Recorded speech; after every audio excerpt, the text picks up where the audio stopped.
Début novembre, des gilets jaunes posés sur la plage avant des voitures ont commencé à faire leur apparition au centre Val-de-Loire. Un moyen pour chacun d'apporter son soutien au balbutiement d'un mouvement dont on ne connaît presque rien. Ce gilet jaune de sécurité inélégant était l'arbre qui cachait la forêt.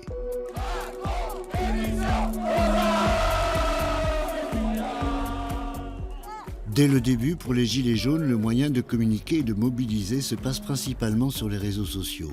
Des sites dédiés qui fleurissent dans chaque département. Des revendications claires sur la hausse du carburant, la CSG, l'ISF, la liste est longue. Quelques jours avant le 17 novembre, à Blois, des Gilets jaunes font campagne pour convaincre et chercher de nouveaux soutiens à leur mouvement et organiser l'acte 1. Moi, écoutez, je fais beaucoup de kilomètres pour aller travailler, donc écoutez, ça me coûte de plus en plus cher par mois et mon salaire n'augmente pas. Donc, Il y a un ras-le-bol général, oui, c'est sûr. Surtout sur les répressions, sur les taxes, c'est un amas de tout avec le temps. Le 17 novembre, c'est le Grand Est et c'est une surprise. Dans la région, de très nombreux points de blocage et de manifestation se dessinent sur les 6 départements. Environ 13 000 gilets jaunes vont bloquer ponts, ronds-points, grandes surfaces. La liste des actions est longue. Échauffourée entre automobilistes et manifestants, mais aussi des blessés, 3 et 14 personnes interpellées. Mais qui sont ces gilets jaunes ? Une énigme pour l'ensemble de la classe politique et des syndicats. Toutes sortes de gens issus des classes populaires en majorité actives, mais aussi de classes moyennes. Peut-être ceux qui ont délaissé les urnes à la dernière présidentielle, mais pas seulement. Ils sont plutôt ruraux qu'urbains, exemple avec ce couple du Cher. Ma voiture en premier représente un moyen de transport pour aller travailler. Parce qu'on n'est pas sur Paris à l'heure actuelle où on a le RER, on n'a pas le métro, on n'a pas tout ça. Et on est obligé de prendre sa voiture vraiment pour aller travailler, on n'a pas le choix. Voilà. On arrive à la retraite, on va refaire un crédit, on va encore payer 500 € par mois pour avoir un véhicule propre. Alors que nous, à la base, je ne me sens pas responsable de leur politique, quoi. La semaine qui suivra l'acte 1 sera le début d'une tentative d'installation du mouvement dans la durée. Barrages filtrants, blocage d'entreprises et de dépôts pétroliers comme ici en Touraine et des grandes surfaces comme à Cap-Saran dans le Loiret.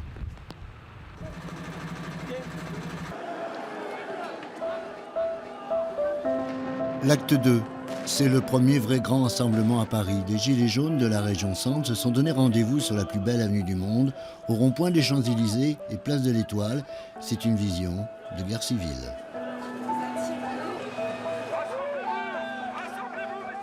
Ce matin, c'était noir de monde et vraiment, les gens étaient tranquilles dans la rue et là, ils ont commencé à gazer. Et moi, je suis désolée, c'est la première fois que ça m'arrive et je suis vraiment émue parce que je ne m'attendais pas à ça. C'est symbolique parce que c'est la plus belle avenue du monde, c'est l'artère principale de la France. Ils nous prennent pour des gens qui allons baisser les bras, qui allons abandonner, mais c'est un ras-le-bol général. Et on lâchera rien, on lâchera rien. Ils n'ont pas encore compris qu'on lâcherait rien.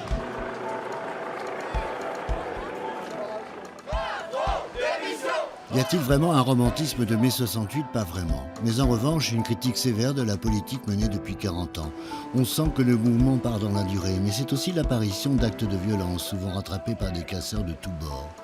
C'est désormais les samedis qui sont les points d'orgue de la révolte, de cette rupture avec le système. En semaine, toujours des noyaux durs se forment, blocage de raffineries, occupation de ronds-points, blocage de routiers qui n'ont pas rejoint le mouvement, ou encore de péages, comme ici à Bourges. On a décidé de venir au péage aujourd'hui, c'est aussi pour regrouper, il y a beaucoup de villes aux alentours qui sont là, comme Sancoin, Aubigny, Vierzon, Saint-Amand. On s'est tous réunis là pour faire voir en principal une autre image, faire voir qu'on n'est pas des casseurs. L'acte 3 verra une baisse de mobilisation, mais ceux qui ne lâchent rien sont bien présents. Échange contre les policiers avec son lot de blessés à Tours, un homme aura la main arrachée. L'acte 4 verra Paris à nouveau s'enflammer avec un record d'interpellations, près de 2000, dont des habitants de la région, mais aussi des casseurs connus des services de police de nos départements. Le samedi de l'acte 4, un croisement inattendu se fait dans les rues de Tours entre les Gilets jaunes et la Marche pour le climat, comme un moment de solidarité. On nous a dit de prendre du diesel, et puis maintenant on nous fait culpabiliser que le diesel pollue. Alors évidemment qu'on se sent concerné. Autre apparition flagrante des actions des Gilets jaunes, les radars. En Eure-et-Loire, très vite, 55% d'entre eux ne sont plus opérationnels comme dans d'autres départements de la région. Dans la crainte de débordement, plus important, certains maires de communes rurales anticipent et ouvrent leur mairie pour donner à chacun le droit de noircir les cahiers de doléances, comme en 1789. Mais la majorité des gilets jaunes resteront à l'extérieur.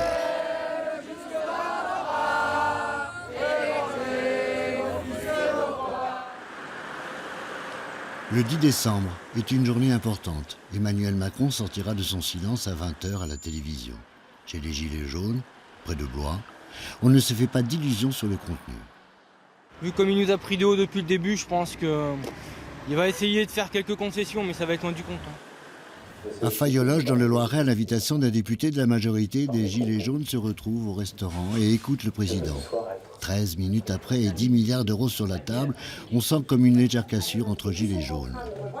Il a fait un pas en avant, ça on ne peut pas le nier. Par contre, ce pas n'est peut-être pas suffisant. Je ne pense pas que le lien se reconstruise comme ça et je pense que la confiance ne se regagne pas du jour au lendemain. Ce n'est pas un discours qui va faire regagner la confiance. Maintenant, il va falloir qu'il fasse ses preuves.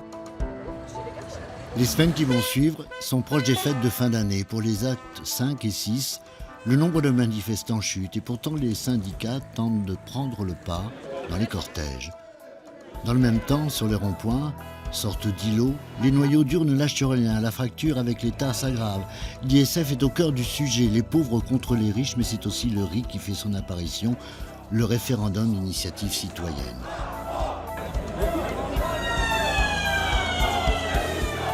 C'est très simple ce que réclament les gens, quand on regarde bien finalement. C'est première chose, une justice fiscale, la deuxième chose, une justice sociale, et la troisième chose, un référendum populaire, tout simplement. Pour l'acte 7, la mobilisation faiblit clairement, même si Paris s'enflamme toujours. Les irréductibles gilets jaunes vont passer Noël et le jour de l'an sur leur camp de révolte. Certains sont là depuis le 17 novembre. Changement d'année, mais pas d'objectif. Comme ici à Châteauroux, c'est le lendemain des vœux du président. Il y a beaucoup de choses à revoir encore. Donc pour l'instant, ce qu'il a fait, c'est un premier pas. Moi, je suis d'accord. Mais à voir déjà le premier pas, s'il va être suivi d'effets. C'est ça qu'on attend encore. Moi, j'attends de voir si ça va être suivi d'effets, si ça va être concret. Et après, par la suite, ce qu'il va y avoir encore à négocier derrière. Dernière sommation, nous allons faire usage de la force. Acte 8. Ils sont 800 à Tours, mais très vite de nouvelles altercations musclées se poursuivent avec la police. 500 à Orléans, avec une nouveauté, la présence plus importante de femmes, modérées certes, mais très déterminées. La lettre, franchement, j'attends de voir, mais je pense que ça va être retour à l'envoyeur. Moi, je suis maman, on n'arrive plus à finir nos fins de mois, c'est difficile et on va finir plus dans la moyenne, mais on va finir pauvre, quoi. Macron est pour les riches. L'acte 9. Bourges devient en un samedi la capitale des Gilets jaunes. C'est peur sur la ville, un samedi où la mobilisation repart à la hausse, fin de journée, des heurts avec la police, bilan, un blessé grave. Certains remettent déjà le gilet dans la boîte à gants. En janvier, l'acte 10 précède l'arrivée de la lettre du président et le lancement du débat national. Les cahiers de doléances se remplissent, mais l'organisation des débats semble plus compliquée, par manque de participants, qu'ils soient gilets jaunes ou simples citoyens. Pourtant, les débats existent et la participation est petit à petit plus importante, mais toujours peu de gilets jaunes.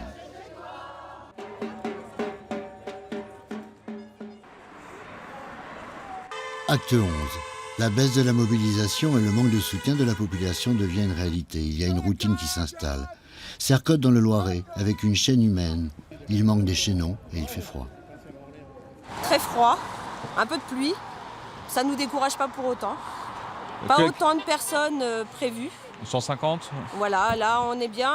Il y a d'autres villes comme Beaugency, Blois, Main-sur-Loire, où on était en sous-effectif par rapport à ce qu'on avait prévu. Mais ça ne change rien à notre motivation.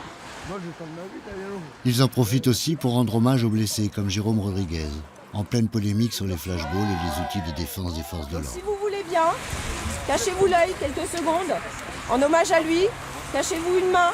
Par rapport à ceux qui se sont fait arracher une main. Puis le mouvement éclate avec les sirènes des élections européennes. C'est à ce moment-là que les discordances entre gilets jaunes sont particulièrement sensibles. Nous sommes complètement apolitiques. On ne parle absolument pas de politique ici. Tout le monde, il y a tous les partis, il y a toutes les religions. Pour les européennes, on va voter, ça c'est sûr. On se sent très concerné, mais par contre, je ne vois pas pourquoi une liste des Gilets jaunes a été créée, parce que ça, c'est interne à la France pour nous.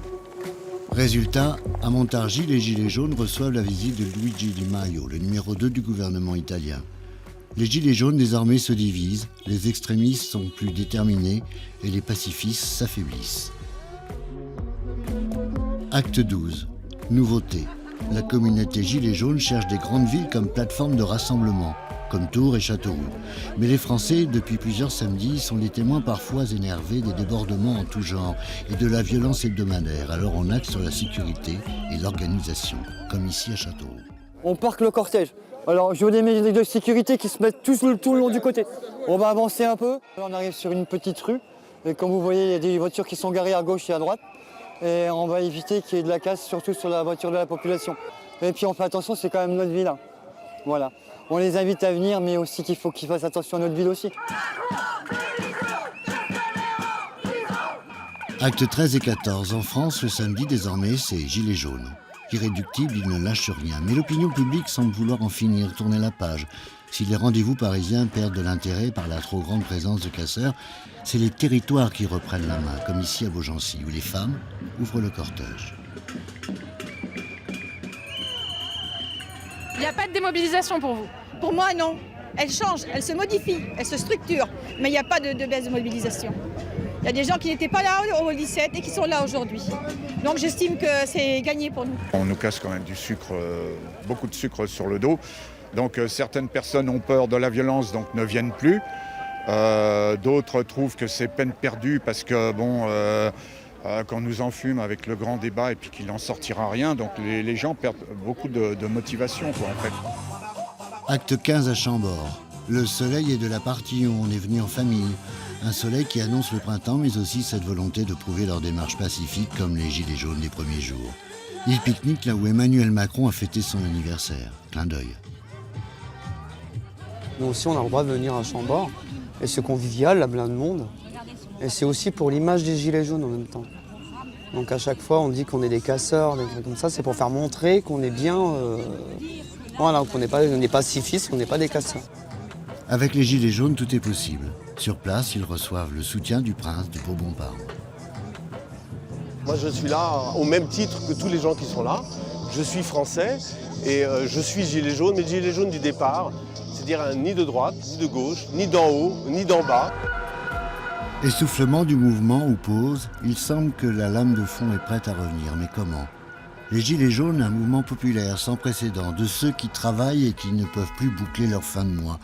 Que deviendront-ils ? Que se passera-t-il encore ? Une chose est certaine, les Gilets jaunes resteront, quoi qu'il arrive, dans l'histoire d'un pays qui semble devoir ouvrir une nouvelle page.